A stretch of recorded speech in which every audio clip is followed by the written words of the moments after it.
6B. So first of all, I'm Prithvi Vora, and I have qualified as a chartered accountant in the Jan 21 attempt, and I have also cleared level 2 of CFA in June 19. And I took obviously I took financial services as an elective, so I'm here. And I pursued my articleship from PwC in assurance and from Radisson Consulting in transaction advisory.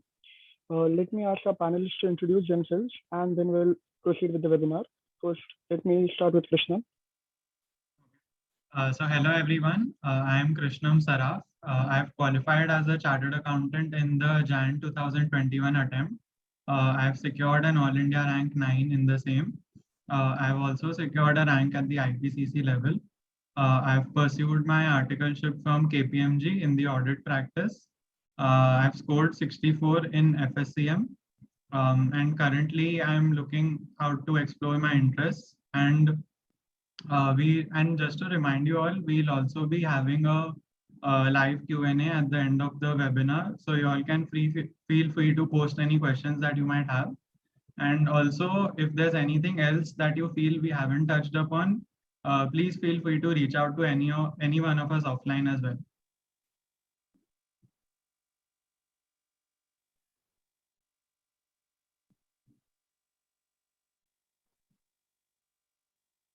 Prithvi, I think you should unmute yourself. I'm sorry. Bhavani, can you continue with your introduction? Bhavani, we cannot, I think, can anyone hear you?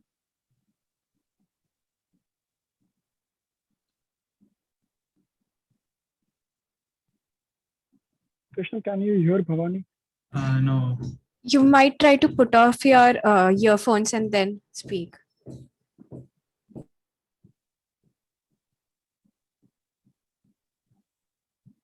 Remove the earphones and then speak.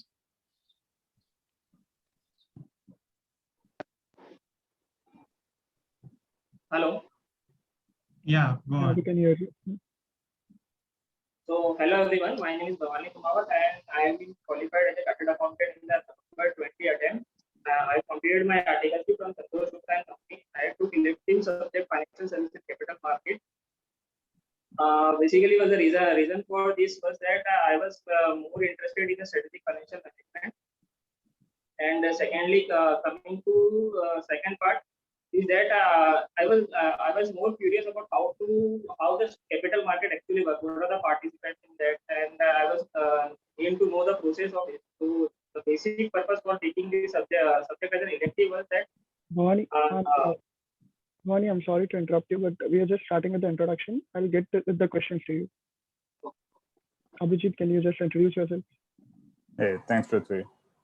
Hello, everyone. Abhijit Chauhan here. I am qualified in the May 19 attempt. I have pursued my CA articleship from KPMG. Then post-qualification, I moved to financial due diligence. I am currently working with JP Morgan in the global investment banking division. Thank you. Okay. Rishabh, can we continue with you? Hi, I'm Rishabh Doshi. I cleared my CFA attempt in May 19, and the basic reason to choose this subject was that it was more close to SFM, and I had done my CFA level 1 by then. So through elimination theory, this was the best option I could go with. So yeah. Okay. Kritanjali, can you just introduce yourself?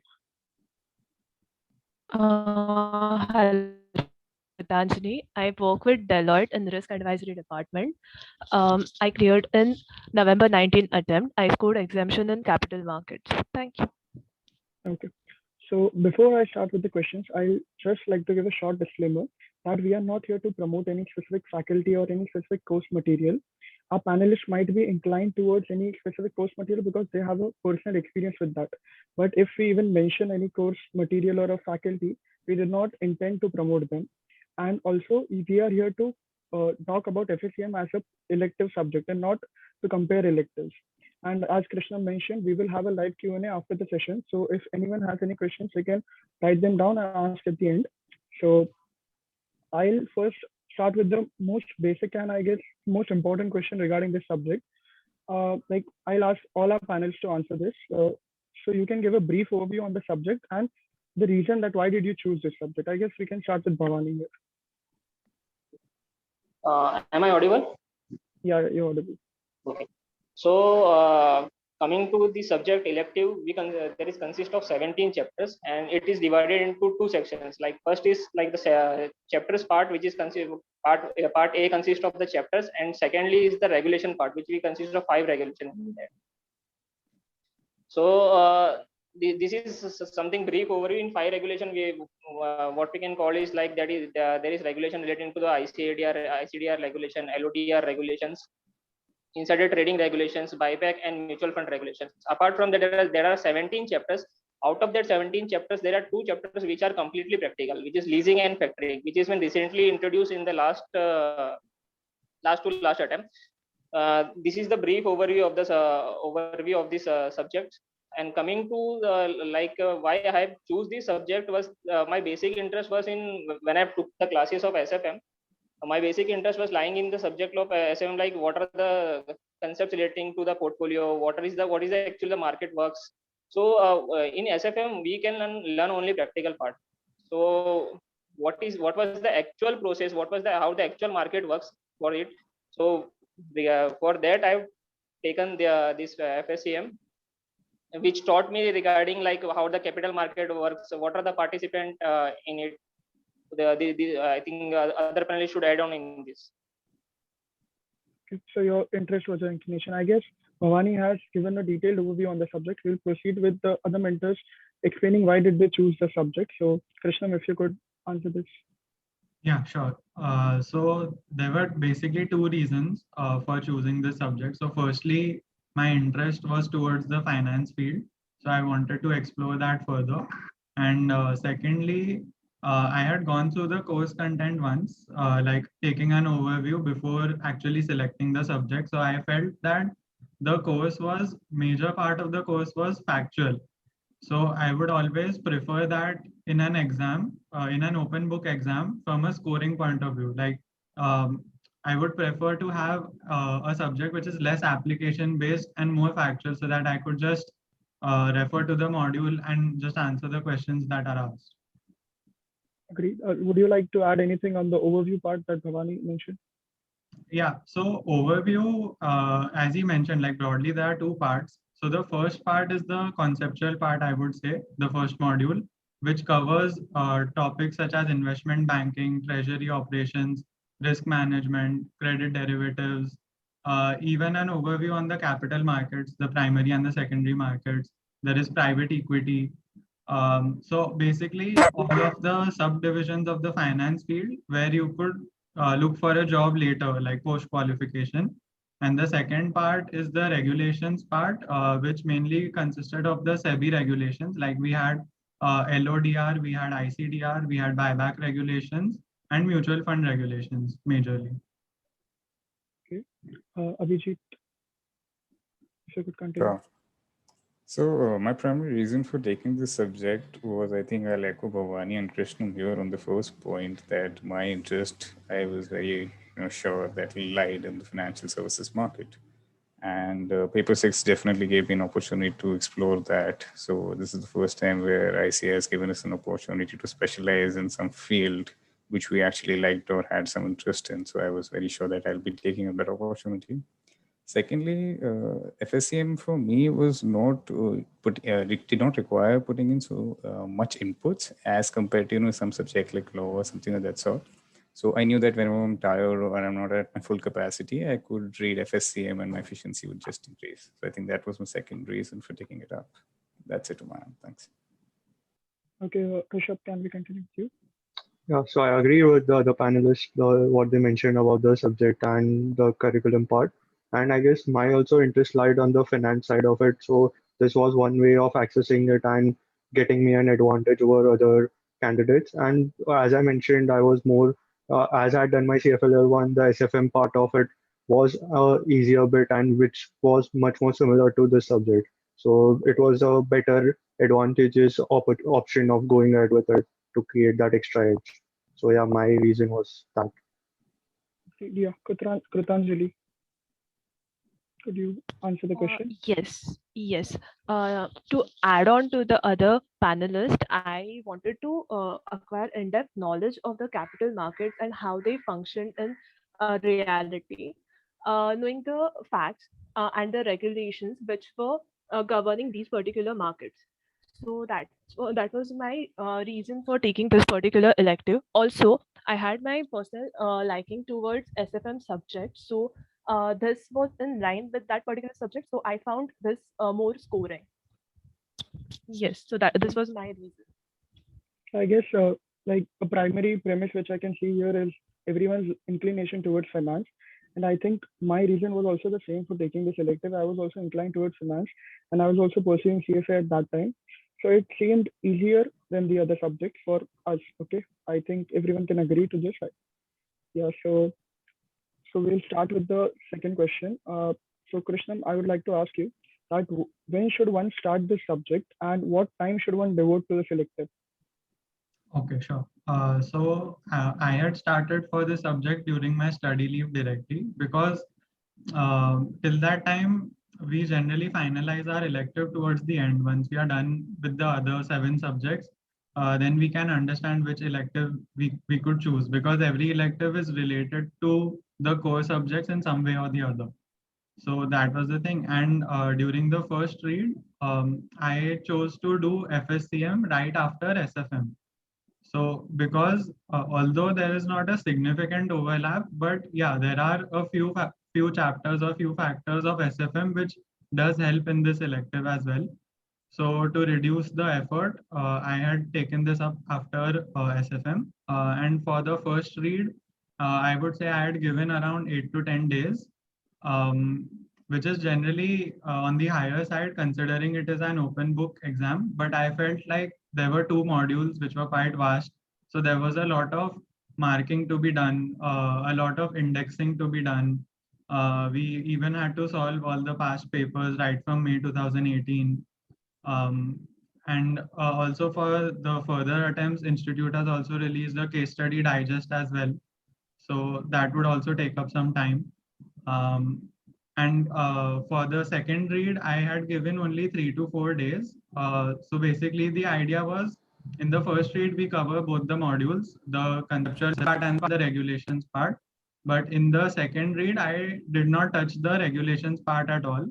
It was just the marking that I had done in the first read and the indexing that I had done.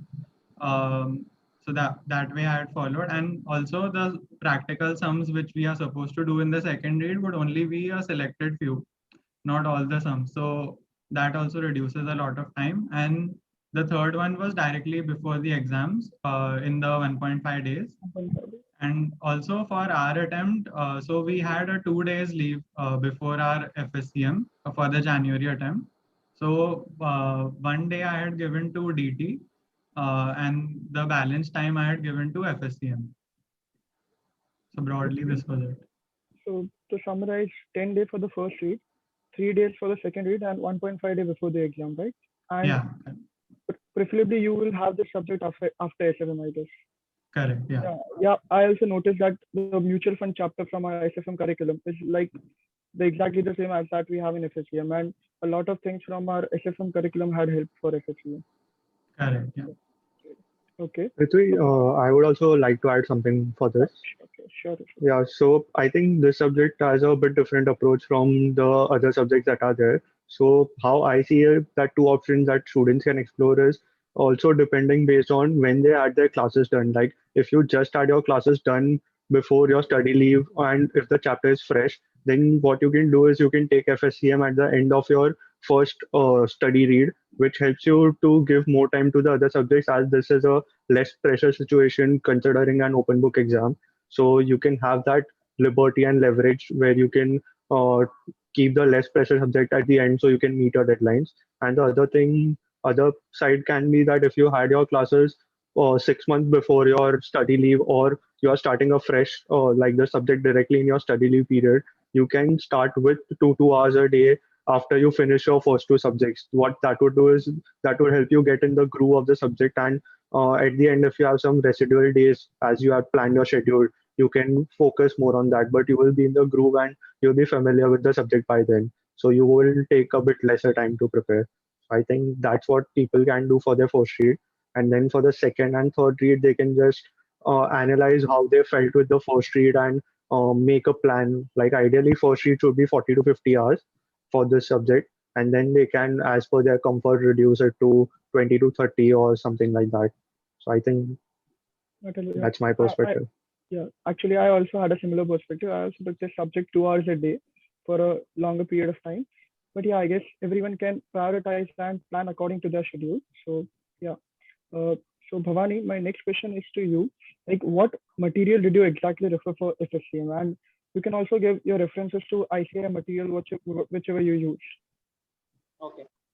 So material I used to refer was the ICI study material. ICI study material. I've gone through the ICI study material and I've taken that only because I have read everything from the ICI study material. I have marked, as Krishnan already said, that we have to mark many things in the study material and we have to like mark the indexing is very important in this subject because it is something very vast which we have to study and we have to like not retaining but we have to remember that where exactly the point is. So for that we have to do indexing as well. So what I have done is like I have in the ICI study material itself I have marked the sticky notes and thereafter I have done some indexing part of it, like whatever the topics were there I've done written that in my index part and in opposite of that I have also written the page number of that so that whenever I can get any of the questions so that I can quickly refer to that. Apart from that, I have also referred to past MTPs as well as RTPs. So coming to RTPs, Institute does not releases much RTP relating to paper 6 BFSCM, as well as there is no any update relating to these case studies in the student journal as well. So major of the part covering was in the MTP only. So MTP, every student should refer MTP of every attempt, whether it is of 50 marks or whether it is of 25 marks, because we have to actually know that what is the sequence of the question, how the question is actually framed, and how the case study is actually framed. What we can say is that in 50 marks question, if you are referring to past like May 2018 RTP or November 2018 RTP, majorly there were 50 marks of case study. So what the institute has done is like in the further MTPs, like what we can say is that May 20 MTP, what they have done is they have broken down that 50 marks ka case study into 25 marks case study. So you should at least go through that 50 marks case studies and try to understand that how the questions are being framed, because there were MCQs also, there were theory questions also. So I would like to also recommend past year RTPs and MTPs. Major focus is on MTPs, and there are only I think one or two RTPs regarding paper 6 and B. And for MTPs there are various MTPs. Like what you can do is like you should identify that what are the MTPs which are repeated from, because there are certain MTPs in which there are repeated questions of the previous attempts. Third thing I would like to tell to Gary is that the past year past year question papers as well as their suggested solutions, because we actually know that how the institute expects us to answer in the questions. So we should take that as well. Fourthly, and the last one is that you should take some of the practical things, like in mutual funds, what we can call, there is a regulation relating like mutual fund have to give whenever they are launching some funds, they have to give a risk meter. So you have to there is a regulation in guidelines relating to how the risk meter is, what we can call is dispo meter, is been framed in. So you have to take that 1 or 2 page ka circular is there, so you have to take that as well. And other thing is that like you have to also take the format, because in some of the previous and they have asked regarding bond. It was like regarding how a company was issuing a debenture and you have to form the debenture deed. So you should know that how the actual deed looks like.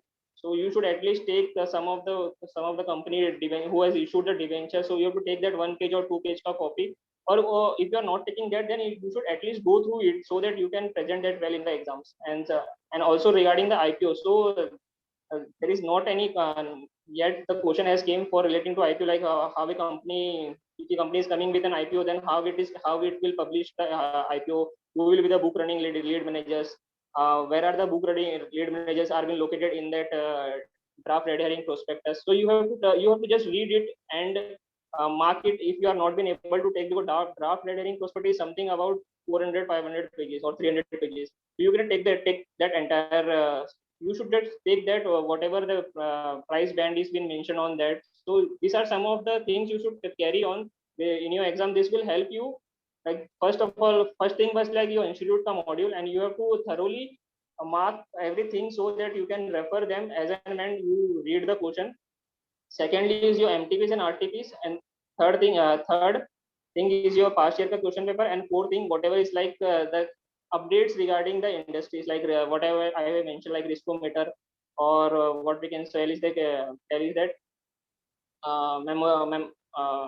debenture trust deed or IPO related draft red herring prospectus. So these are some of the things I would like to recommend.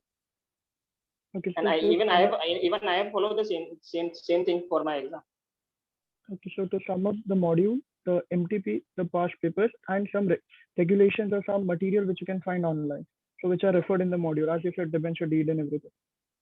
Yeah, and I would like just to give an example of the how significant the MTP is. So I might be wrong about the details that I say here, but if I remember correct, if I remember as much as I remember, I saw in the November 19 paper they had asked some INVIT or REIT regulations, and that regulations were nowhere given in the module. Those regulations were given in the MTP, May 19 or May 18 MTP. I don't remember the details correctly.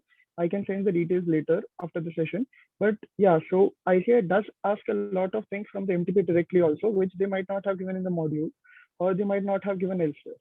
So yeah, MTPs, past papers, ICI material, and as Bhavani said rightly, they have mentioned some little things in the module which you can find online, and you can get a printout of that to carry in your exam. Okay, so we are done with that question. So now, as an elective paper, MCQs hold a very significant part. So MCQs are like 40% of your paper. So my next question is to Abhijit. Like, what was your approach for MCQs in this elective? Sure. So I guess Prithvi and Bhavani have perfectly set me up for this question right now here. My approach personally, I think the best thing that worked for me for MCQs was building a glossary, something like an index or indexing, which Bhavani previously mentioned. So it was definitely one thing that, really helps you out over there. It serves as, saving your time in terms of finding on which page which terminology was used. However, having said that, I would request each and every participant to not restrict yourself to ICI material as previously mentioned. So financial services as a subject is really holistic and it cannot be encapsulated within a couple of booklets. ICI has done justice in terms of trying to encapsulate the major concepts. However, recent turnaround events, any kind of black swan event or something of that sort definitely cannot be captured in your booklets. So, you got to have a fair bit of understanding over there as well. And in terms of MCQs, I think these questions in terms of, something like an ALM mismatch, what happened in LFS or stuff like that can be really tricky when coming into MCQs. So in terms of approach for MCQ, what I'd suggest is that please read the entire case very properly. Even if you spend like 15 to 20 minutes per case, or maybe say like first half an hour to 1 hour, you're not actually started to solve the question paper, that's completely fine. Need not worry about it. The only thing when it comes to MCQs is that because you tend to go a little fast because you want to gather all the marks, you might miss out on some important or crucial details over there, and that could lead on to maybe say losing 2 or 3 crucial marks. So be sure that you read your entire question and you understand the question holistically as to what's asked over there. And of course, glossary is too important. Okay, so like as Abhijit rightly said, the subject is like quite holistic, and for MCQs you have to properly read the case study and obviously the course curriculum. And the major thing that could help for your MCQs is an index, right, Abhijit? Yeah. Okay. So Kritanjali, my next question is to you. Like, what extra preparation did you like? I think my question comes on the line what Abhijit said. So apart from the module, what is the extra preparation did you do for this elective? And like, does anything in your articleship that you might have done or someone else might do help in this paper? So Prithvi, I would like to emphasize on, as Abhijit has said, on the index part. Index becomes a very essential part for writing any elective paper. So here, since we are referring the module as well as the SEBI regulations, we have to make a index which will help us locate where the answer lies.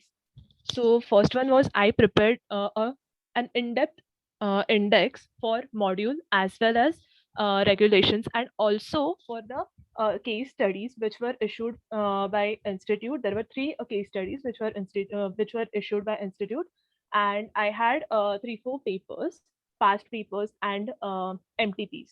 So I had made a summary of those case studies, because see, in every paper we have one mutual fund case studies most of the time. So we won't understand that which mutual fund case study is lying on in which paper.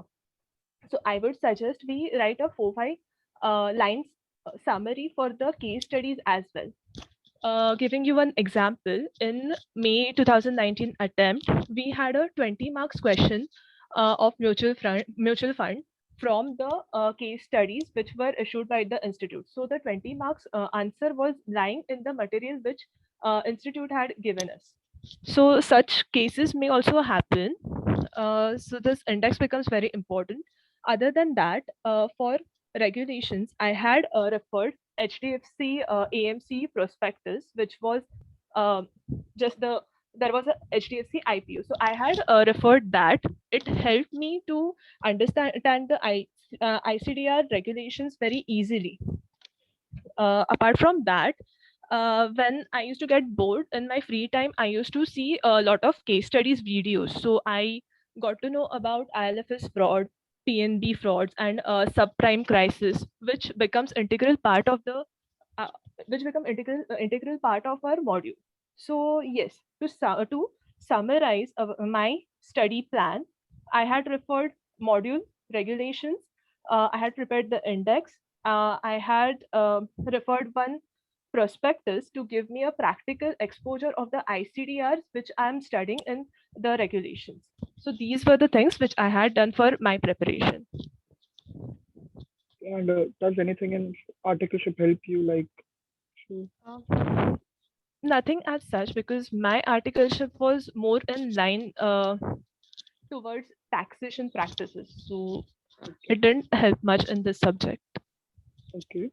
So I guess you're correct. Like videos help a lot of your index helps, and I guess Bhavani has a playlist which he had curated for himself, which he'll be sharing after the session. So he has a playlist of case study videos with him, where he used to watch them to understand like how these frauds had happened. So that might be helpful to get an understanding of the financial concepts, right, Bhavani? Right. Okay. So my next question is to Rishabh. So Rishabh, did you appear for any mock test paper? And if yes, like, would you suggest, like, would you recommend? Are there any number of mock papers recommended to attend before the exam? So I guess I had attempted one paper or two, I guess, before my exams, and they were not the ICI mock test papers. I had done it from my classes. But yeah, I would suggest that every student should at least go through two papers. The reason being is when you attempt a first paper, that happened with me, you are supposed to be found out because this is a different subject compared to the others where you have interpretational based questions and application based. So the approach would be a bit different. So when you solve the first paper, you might get found out, and that is a good thing that will help you evaluate your strategies or will help you with the better process going forward. Also, I would suggest two papers would be for the time management part, as this is a 4 hours paper, so you need to keep your intensity high and the focus levels high for those 4 hours, which needs a bit of practice because over here in this paper, you will have to figure out that how much time do you give to reading the case study, figuring it out, which case study do you want to pick, and which is more in your favor. So for those things, I guess a practice of two papers at least is a must necessary so that you have a fair idea of going forward. And I think every student should target to finish the paper with 3 hours 45 minutes in their practice time, so that they have that 15 minutes leverage, which in exam situation under pressure will be very useful, and you will be able to finish it under 4 hours. So I guess two papers should be the minimum that a student should try to get, which will help them get the approach right, set their processes. And I think when they do their second reading, like if it's a May attempt, somewhere in mid March, they should be trying to attempt their first paper, and then in April they can go with their second, so that they have enough time to, if they want to reinvent their strategies, or if they have missed something in their preparation or some areas where they were found out, they can target those specifically. And if they can do more, it's good for them. Yeah. Yeah, so as Toshav rightly said, two papers are mandatorily required for this. And I would also agree, obviously, because this is the first time you're giving an open book exam. Like we have never had such experience. So I think I agree. So two papers are mandatory. Okay. So next question, my next question is to Bhavani. So what was your approach during the examination that you attempted? Like how to attempt a completely new question which you have not seen before? And what would be your allocation of time in the examination between MCQs and theory? Okay. The paper pattern goes like this: like we are being given 5 case studies, out of which we have to attend 4 case studies, each consisting of 25 marks. The time allocation is something like 4 hours and 15 minutes. 15 minutes is for reading time, and 4 hours you have to write the paper. So I would like to, like what I have followed is like in 15 minutes you have to figure out that which case study you are most comfortable with. You have to just figure out 2 of the case study out of that 5 case study that you are most comfortable with, and you have to allot the first out of that 15 minutes, you have to allot that first 10 minutes just to find out that 2 case study you are most comfortable with. Once you are done with that, you will be like you are secured with your 50 marks of the papers. Now only you are left with your 50 marks. So in the another 5 minutes, you have to just identify that what how another case study I can, which another case study I can attempt to. Now coming to the writing part of 4 hours, if we can allocate 1 hour each to this, then we will be completing the 4 case studies in 1 hour each. But I would recommend that instead of putting 1 hours each, you should, what you have done is like in the first 15 minutes you have identified the 2 case studies. So you have to attempt that 2 case study uh, in first 1.5 hours, so that because you are more comfortable with it, and once you attempt that case studies, it will be giving a positive impression on the mind of the examiner, so that how the examiner will think that this student knows the subjects well and he is answering well. So in the first 1.5 hour, you have to attempt that 2 case study which you have identified during your 10 minutes of the reading, 15 minutes of the reading, and thereafter you have to allocate the another 2.5 hours for another 2 case studies. So in that coming to the MCQ and the theory part. So in MCQ, if you are comfortable with the MCQ part, if you are comfortable with the MCQ part of, usually you will be comfortable with your, like the 2 case study which you have selected, you will be more of the comfortable with that MCQ part. So you will be completing that MCQ, both the case studies MCQ in like if you can allot 15 minutes each to that, then in half an hour you will be completing the 15 marks the MCQ of both the case studies. And thereafter in the next 1 hour you can figure out the questions, and like first you have to read, like you have to go in a reverse order. First you have to read the MCQ, then you have to read the, like what I followed this order I have followed in my exam. Like I've gone through first the MCQ, and then after it you don't have to jump directly to the case study. You have to first identify the questions, what the questions are actually about, because from questions only you will be able to identify what is the actual case study and what is the actual topic they have asked upon. So I would recommend that first you go with the MCQs and in the of the first 2 case studies and complete them in the half an hour. And then in the next 1 hour, you just read the questions and identify that if they are directly from the books, so you can directly jump to your index and identify that this topic is from this chapter, and you can write that question. And then if you are not able to find out the question in the book, so it will be something conceptual question, because in every case study there is something conceptual question is there. Because in our November 20 attempt also there was the first question which was regarding the this buyback was there, in which they have mentioned that what were the what SEBI has done for during the what SEBI has provided a relaxation for during this COVID period. So these are the things which we usually don't remember, or which we usually don't read. But if we apply our mind that उसमें क्या हम लोग ने मतलब क्या किया होगा, like what relations it might have given. It might be given like it might be relating to the extension of date. It might be like relating to the some of the relationship in the format, or some of the relationship in the reporting part. So you have to write that. because these are some of the questions which directly doesn't relate to your books, or these are some of the practical questions.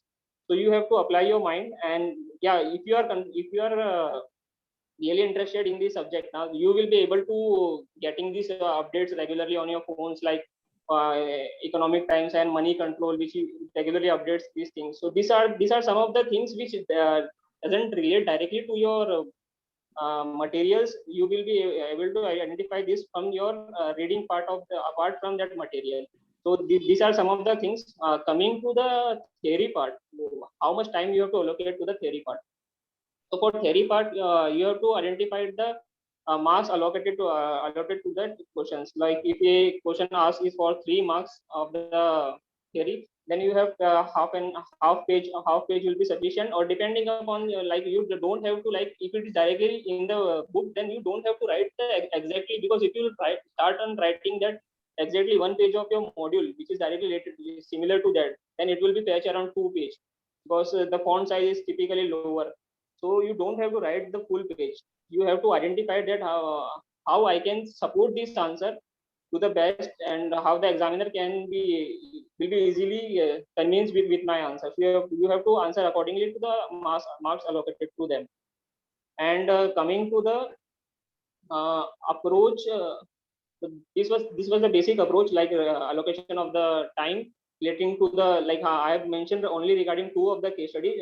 Next of the 2.5 are relating to another 2 case studies. What I would like to say is that you first read that 2 case studies, 3 case. You are left with the 3 case studies. Basically, 2 you have already done, and you are left with the 3 case studies. Out of that 3 case studies, you have to attempt the 2. So what you have to do in that 3 case study, first you have to identify that which case studies the MCQ are more comfortable with. More comfortable means that you will be able to secure the 10 out of 10 of the marks. So you have to identify that, and thereafter you have to jump to the theory question of that case study. Similarly, you have to allocate the time. Like in the third case study, you will be able to allocate. You are left with 2.5 hours, so you can appropriately allocate that 45 like 1 hour something time to do the case studies accordingly. And what was your next question, Prithvi? Uh, I would just like to share an experience on the thing that you said. As you rightly said, you should first see the MCQs and then you should see the case study. So a thing happened in a JAN examination where the case study number 2, if I remember correctly, was all the questions were not related to the case study they had asked. All questions from from the module itself. So I completely agree with you. First, you have to read the MCQs and questions, and then you have to go to the case study. So yeah, and my next question to you is, like, what would you suggest a candidate? Is it better to attempt 100 marks or 80 marks with full confidence? 100 marks where he's a bit dicey in like 10 or 20 marks, or only to attempt the 80 marks which he knows with full confidence? What is your approach to this? Okay. So I usually believe in the 100 marks concept. I usually believe in the 100 marks concept, that you have to attempt the 100 marks, whether you know or not. First of all, I would like to tell that what approach I follow in this exam. So whenever I get the paper, I usually focus on 40 marks first. In this paper, we will be focusing first on the 50 marks. Like I have told in the previous question also, that you have to first identify the 50 marks for 2 case study which you are more comfortable with. Then you have to jump on the 25 plus 25 marks, another 25 marks. So if you are comfortable with the 75 marks, like 50 marks plus 25 marks, another case study.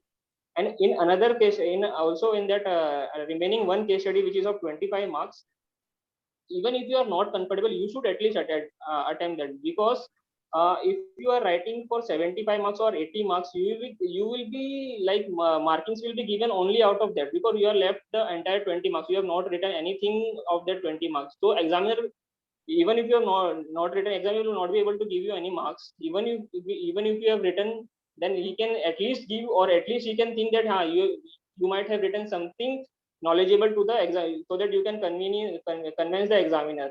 Because this paper is something like because the judgments in whatever we write in the paper differs from student to student, because every student thinking is different.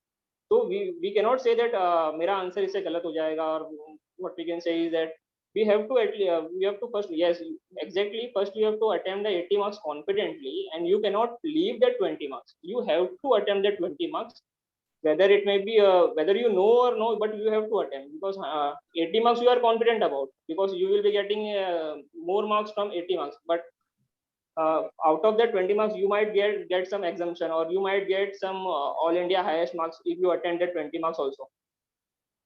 So you have to attempt 100 marks ka paper, 80 marks with full confidence, as well as 20 marks you have to attempt. You have to attempt. You cannot leave anything. You have to attempt 100 marks paper. This Since I approach guess I usually follow in my exam. Yes. I'm sorry. Yeah. So I was just saying that since there is no negative marking, I guess we have nothing to lose. And so to sum up your answer, you would just say that 100 marks attempt at any stake, like in any scenario, try to attempt 100 marks, right? Right. So moving on to our next question. So Abhijit, I would like to ask you, like, since FSCM is an elective and an open book exam, so would you say remembering or retaining the concepts is important, like in this paper?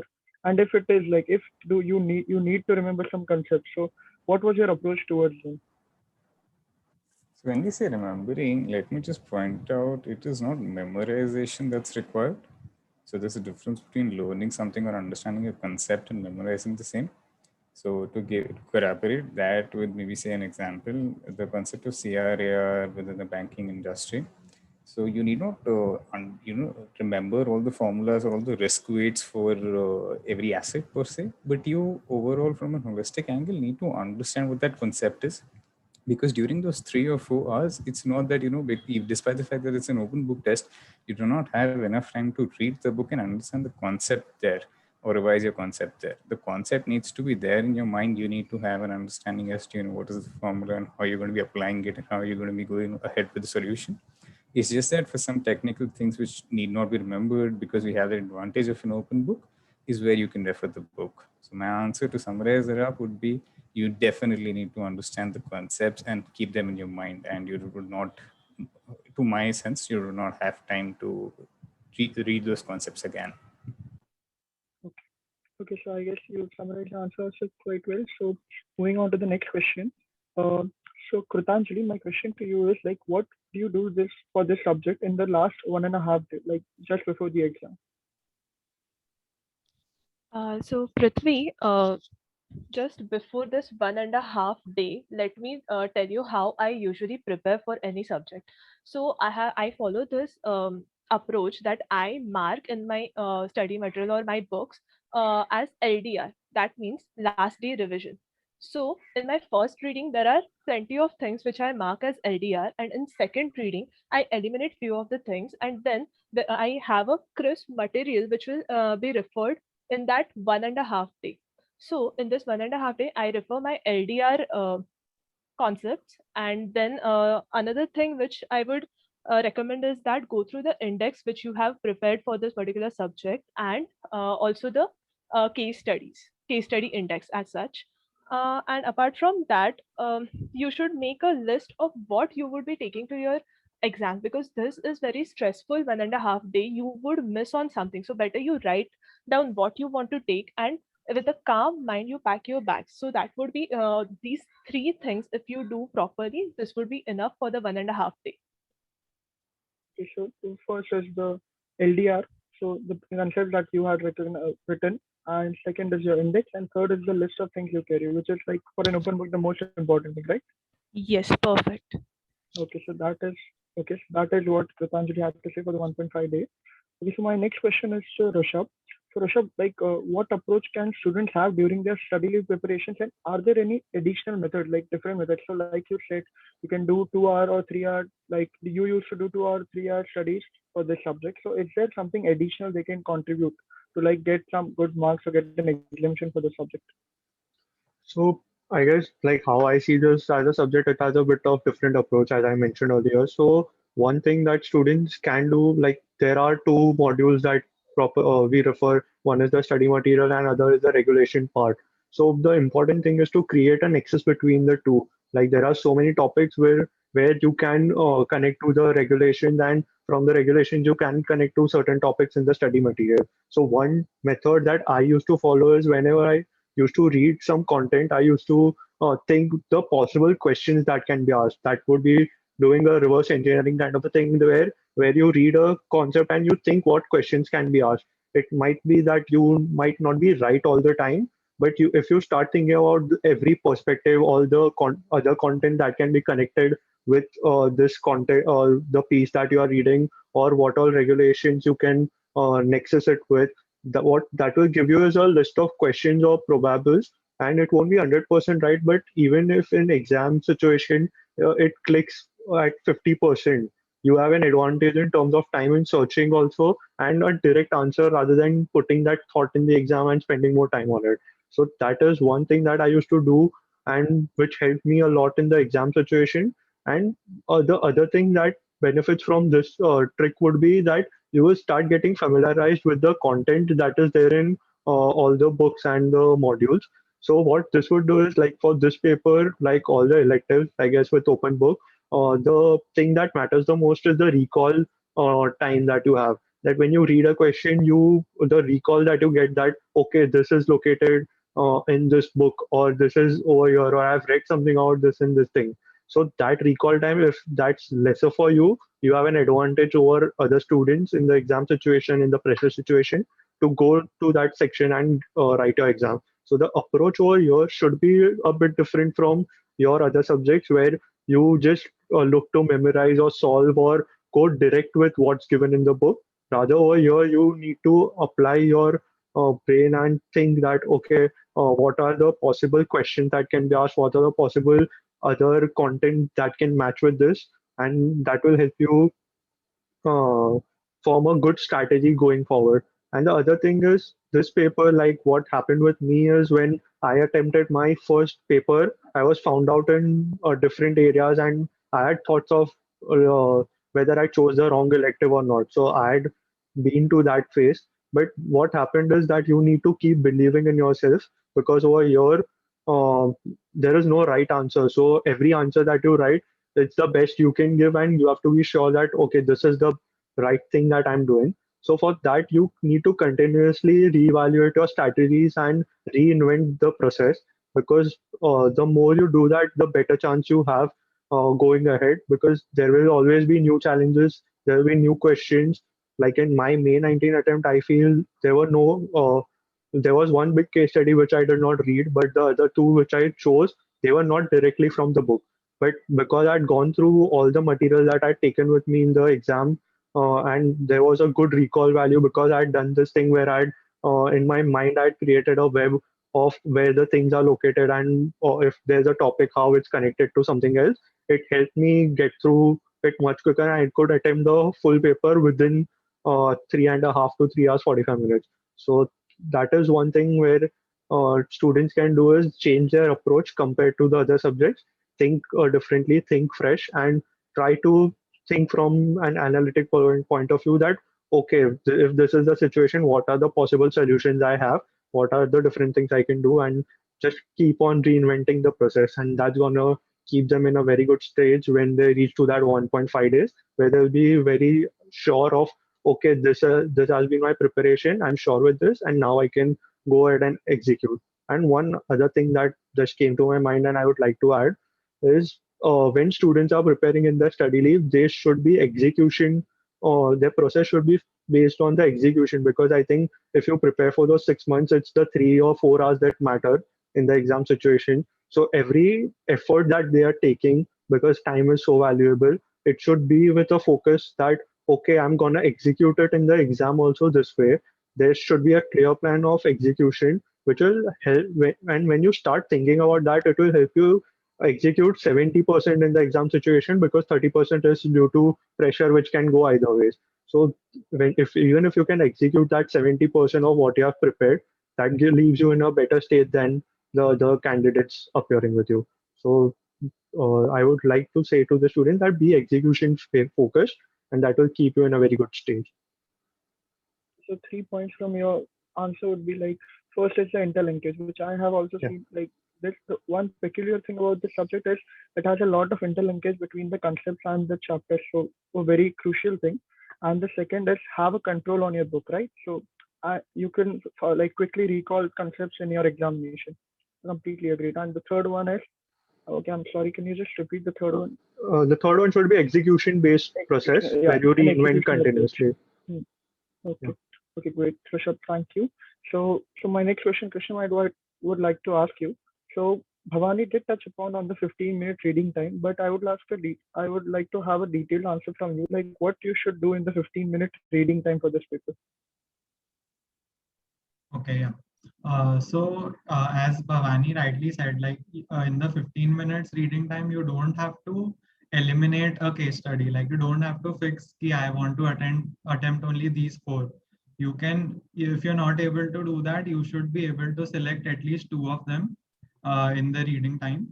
So from my personal experience, like in the Jan attempt, I would say ki so there are 3 sections to each case study. First is the case study content itself. Second is the MCQ part, and third is the descriptive part. So in the reading time, I would suggest that look at only the descriptive questions. Don't look at the case studies and don't look at the MCQs. First, you can identify from the descriptive questions, like where are they asked from. So in our attempt, one case study had a descriptive part that was directly from the module. Like you just had to copy the theory answers and that was it.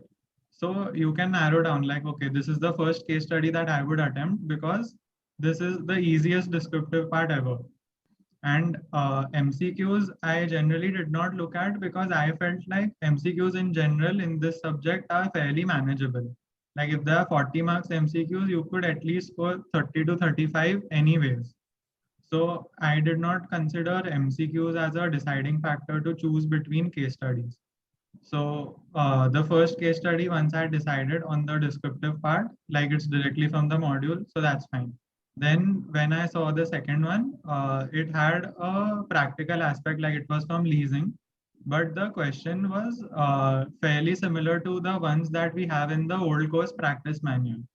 So I knew that, okay, even that one is manageable. So that was the second case study that I had finalized. So after and between the other 3, I was not really sure at that point of time ki which one I would eliminate from those 3. So during the reading time, I finalized these 2 case studies. I attempted those. So let's say they got over in 1 hour 45 minutes or so of the answer of the writing time. And then we look at the other 3 case studies. So from that, one of them was again a practical question and the other 2 were based on regulations. So practical ones you can see like you should be able to judge whether you will be able to solve it in the entirety or not. So if you're not confident that you won't be able to solve it correctly, then I would suggest that you should drop that case study because it is scoring as well, but in the same sense, you could lose all the marks as well if it goes wrong. So the other 2 case studies, which were regulation based, although I was not very well versed with it, but I knew that at least I could spend some time going through the module in the exam hall and identify from where these are asked and at least write a few points so that I could salvage some marks at least. So yeah, broadly that was my approach. So to summarize, instead of an elimination approach, you should follow a selection approach. So the case study, yeah. So I guess I also gave the exam attempt. I think I also had the same approach only. The case study 2 was directly from the module itself, 25 marks right away from the module. So you gain a lot of confidence also while writing the answers. So if you selected 2 correct case studies, you're sure with your 50 marks. So that confidence in the exam also helps a lot. Yeah. Okay. So Krishnam, as you have done 2 levels of CFA, so my question to you regarding FSCM and CFA is like, is it beneficial for someone who is planning or is pursuing CFA to take FSCM as an elective? Like that's given edge to the person. Okay, yeah. So I feel that doing CFA does help in FSCM, but not the other way around. Like if you do FSCM, it won't help much in your CFA preparation. The reason being like, if I say that CFA has 100 concepts, FSCM probably has like 10 of those. So CFA is much more in detail and much more vast as compared to FSCM. So the reason that CFA helps is because the institute module is quite summarized in terms of the theory content as well as the practical questions. Like practical questions are very limited in the module.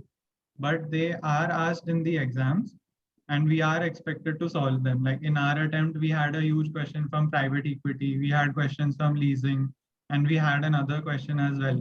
But those were nowhere given in the module. So for those kind of sums, like for practical aspects, CFA material definitely helps. Like private equity, CFA may it's there in detail. Venture capital sums are there in detail. Credit rating, credit derivatives, these sums are there in detail. So you could practice sums of these chapters from the CFA material as well. Yeah. Okay, I think I can also add from my experience for our JAN examination. I had carried along my CFA level 2 books, and there was a sum in our examination which was based on REIT valuation. So I actually used my CFA book to find the formula for REIT. So yeah, like a person who is doing CFA may get a bit of edge for FSCM, but as Krishna rightly said, it is not the other way around. CFA is like no, like FSCM is just a part of CFA. So like there are only few concepts which come in CFA. Okay. So my next question is to Abhijit. So Abhijit, like as Krishan touched upon for practical sums, a bit he like discussed. So what would you suggest? Like, are there any specific strategies to approach practical sums in this question? As Krishnan said, like out of 5 case studies, there were 3 case studies in which there were practical questions. So what would you suggest is a specific strategy to approach practical sums for this elective? So, going to me, there cannot be one strategy that fits all of the questions, given the vast holistic approach that FSCM encapsulates. However, having said that, what one can keep in mind as an general suggestion and advice is that every practical question need not just have one specific approach or one specific part to it. Every practical question can be divided into 3 or 4 subsections or subparts which you need to solve. Now, so if you're not sure about one part, maybe say it's a valuation question and you're not sure about the discounting rate, does not necessarily imply that you mess up on the calculations of EB to EBITDA or stuff like that.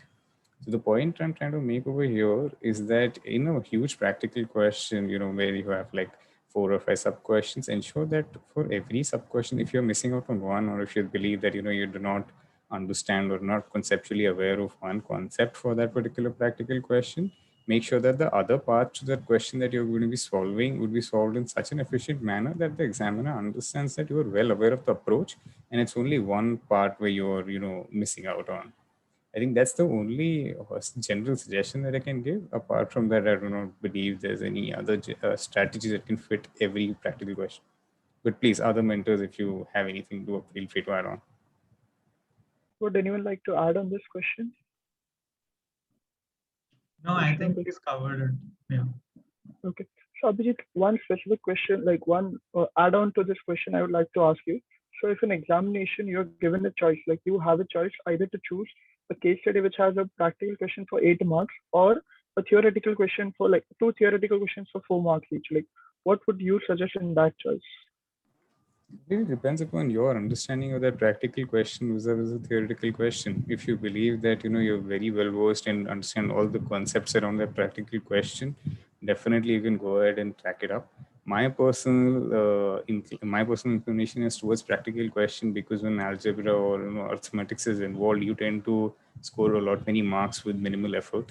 Vis-a-vis a theoretical question wherein quite a lot many times we see that things get subjective, so you might definitely miss out on a couple of marks there.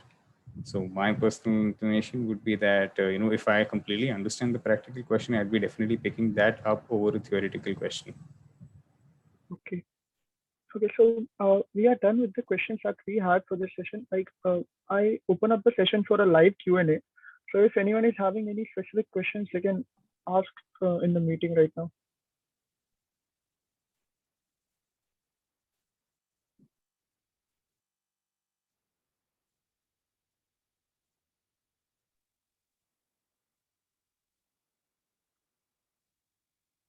Okay, I think we don't have any questions for a live Q&A right now. So like, is any of the mentors wanting to add something like apart from what the questions were asked, like some specific suggestion or strategies or anything would you like to add? Like, voluntarily?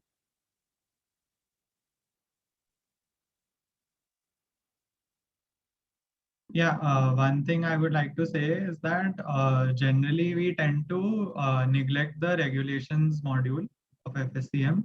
So I would suggest that, because generally it is not asked by the institute in exams, but I would still suggest to go through it and be thorough with where things are, at least, because in our exam they did ask 2 case studies from the regulations part, which was a bit unexpected. So try not to neglect that.